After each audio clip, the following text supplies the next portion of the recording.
చంచలమ్మ తన ఇంట్లో కూర్చొని సింధూర కోసం చాలా బాధపడుతూ ఉంటుంది. ఇంతలో సింధూర చంచలమ్మ దగ్గరికి వస్తూ ఉంటుంది. "ఏంటి ఈ టైం దాకా పడుకోకుండా ఏం చేస్తున్నారు అత్తమ్మ" అని చెప్పేసైతే అనుకుంటూ ఉంటుంది.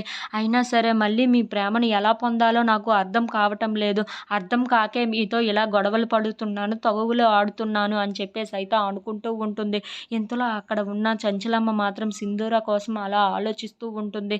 ఇంతలో అక్కడ ఉన్న సింధూర మాత్రం "మీ ప్రేమను ఎలా పొందాలో నాకు అర్థం కావటం లేదు. మీ ప్రేమను ఎలాగైనా సరే నేను పొందాలనుకుంటున్నాను. మళ్ళీ నా ప్రేమ నాకు దక్కాలనుకుంటున్నాను" అని చెప్పేసైతే అనుకుంటూ ఉంటుంది. ఎలా అయినా సరే మీ దగ్గర నుండి ఆ ప్రేమను పొందుతాను నేను అని చెప్పేసైతే అనుకుంటూ ఉంటుంది.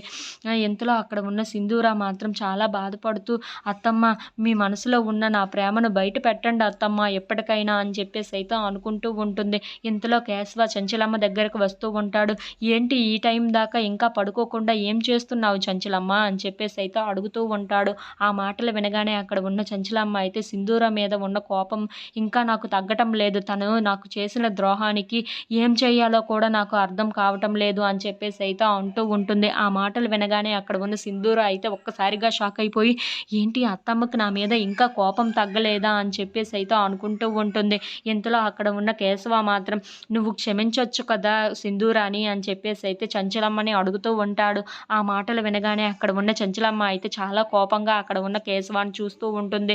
ఇంతలో అక్కడ ఉన్న కేశవ మాత్రం "అవును, నువ్వు సింధూరాన్ని క్షమించి మళ్ళీ మన ఇంట్లోకి తీసుకురావచ్చు కదా" అని చెప్పేసైతే అంటూ ఉంటాడు. ఆ మాటలు వినగానే అక్కడ ఉన్న చంచలమ్మ మాత్రం "మీరు ఇక మాట్లాడకండి, నాకు కోపం వచ్చేస్తుంది" అని చెప్పేసైతే అంటూ ఉంటుంది. If you like this video please like, share and subscribe friends.